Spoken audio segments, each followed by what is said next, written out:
G'day viewers, welcome back to the channel.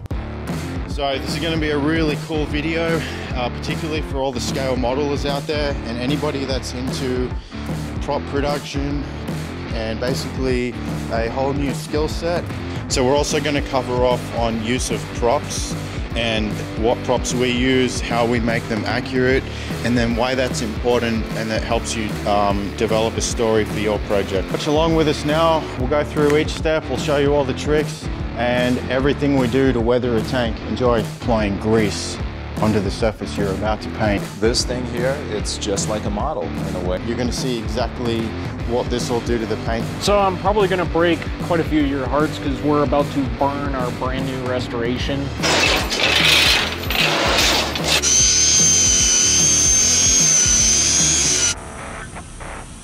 Tank shot, 10 seconds.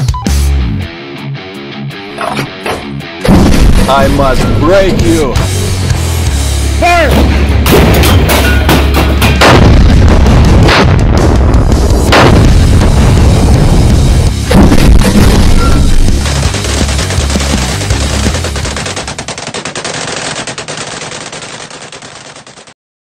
Recently I saw a video from Adam Savage's channel, his channel called Tested. He did a video on weathering, and that really inspired us here to show you guys what's involved in weathering a tank. So we're here doing a bit of research before we conduct the actual finishing details of our tank, and a lot of the times we actually use the scale modeling community to pull our research from, and that's kind of humorous and a little bit ironic that building a real tank, we're going back to the modeling community for some of our reference material. And typically a lot of the scale modelers out there will do a lot of their own extensive research and base their knowledge off what they find in real tanks. And a lot of those guys go to great depths and work very hard to find the details that they have in their models. So utilizing the model community actually helps us build the real tanks to make them accurate, because we know those guys do a lot of research. So here is a beautiful example of the style of tank that we're doing. It's a tank that at one time was in government service and then has been captured or stolen or now utilized by various militias and groups throughout the world. Detail is what separates the guys in the restoration game from the rest. And what detail does to a person is when a person walks up the tank and looks to it visually, the detail is what encourages them to set their eyes on the tank for a longer period and actually appreciate what's going on and question why things are the way they are. And that'll cause the tank to stand out to them and is an important piece of history. So here we are with the final base coat applied to the T-54, and we wanted to give you guys just a quick look at it before we move on to the next stage, which is applying the camouflage pattern. It's kind of cool. To me, it reminds me of when you're a kid and you're building the models. Some kits come out of the box and the plastic is just this color, and yeah, it's all kind of flat. And the thing about detail is detail draws the eye, and we're not there with detail yet. So yeah, it's kind of like that model. The next step is to apply the various different camouflage patterns. So this next technique is more of the chipping aspect, how we apply that on a real vehicle. And it's very similar to a lot of those scale modeling weathering techniques.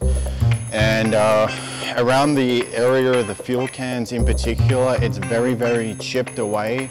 So we're going to use this technique along with some others of how to recreate that chipping effect.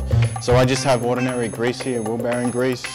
I've got 3 different tools. I've got an acid brush, just a paint mixing stick that I've snapped, and a piece of Scotch-Brite pad.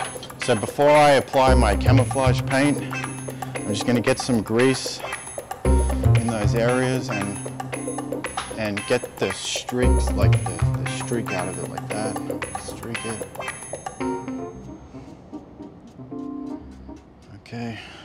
There's the one example with the acid brush, and you can just create different sort of chipped patterns with the grease. And of course, the grease isn't going to dry. And then my Scotch-Brite pad just Humans like to do routine and patterns, but you've got to try to do this sort of sporadically on the tank. But yeah, those oil cans, and then on the raised surfaces, obviously, is where the chips happen.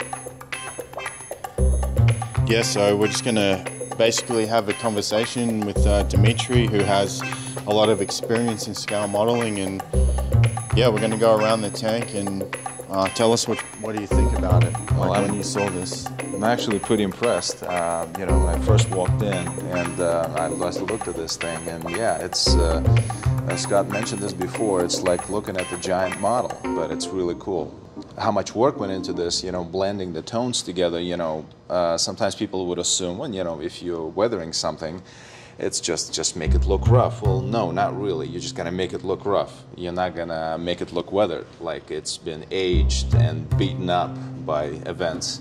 Yeah, I remember when I was a kid modeling, you know, I remember the steps and the process that you learn. You know, most kids start out and they can paint the model and they can get the decals on there, but where I really began to struggle was how do they make it look so real? This thing here, it's just like a model in a way. It's just a one-to-one scale. Think about it. And what I was amazed by is when I first started working here was that we sometimes would use a models to recreate it on one-to-one scale on a real thing. So it's almost like in reverse order. So that happens too, believe it or not. That's exactly what it is. Yeah, you layer the paint and I mean, it's an incredible job.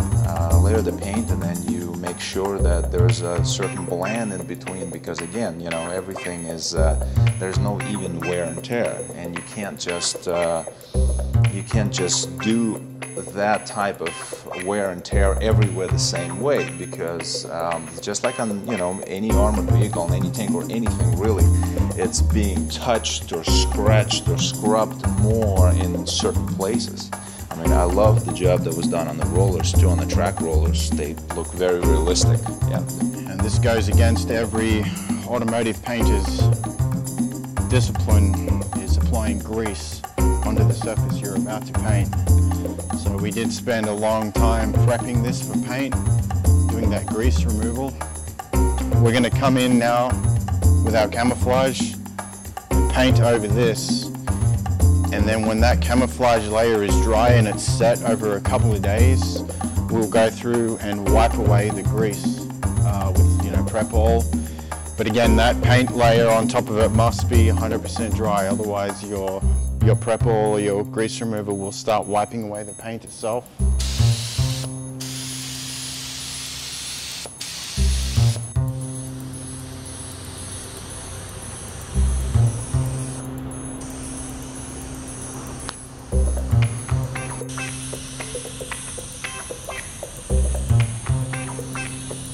I'm going to show you guys how we get that chip effect from before when we applied that grease.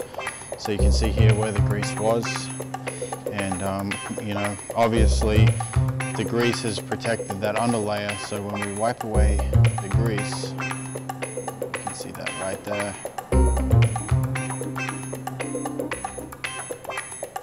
There's that scratched up surface underneath. And then I'm just going to get the prep all over it and wipe away the grease itself.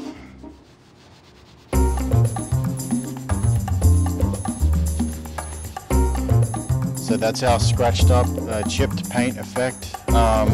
There's a few other ways to achieve this, which we'll go into, but this is one of the main ones that we're going to do.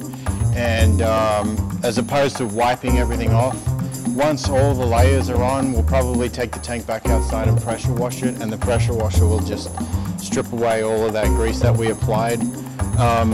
But what I'm going to do now, because there's 2 or 3 other colors that we're going to add on top of this, I'm going to add more grease on top of the tan so that we create a chipped effect of the next color on top of it. Probably not as extreme, but that's the idea. The way this blend here is perfect, it's absolutely perfect, because you can see how the bottom, the lower tones, the ones that are on the very bottom, how they worn out, and then it was painted by whoever operated it, and then that wore out, and then the next layer of the next set of owners, in the matter of speaking, they basically the same thing happens. So, and that type of wear and tear through each layer, that's exactly what it shows here, and I think this is done very well. Okay, so here we are at the end of the next phase of the project, and we've gone through with the pressure washer and we've washed off all that grease, and we have achieved the like the chipping effect with the paint, as you can see. So now we're going to move through to the next phase of the weathering, and we're going to show you guys fading and blending. But before we go that far, we're going to apply markings and bolt down all our finished bins and track links. And then we'll show you guys some other techniques you can use for chipping for kind of touch-up areas. So we'll move on to that phase next. So what we're working on here is the stencil for the T-54. We've affectionately nicknamed it Bastard. And how we go about making these stencils is that we usually will find a font online or a style that we like, sometimes multiple styles. We'll either Photoshop them together or even print off separate pieces.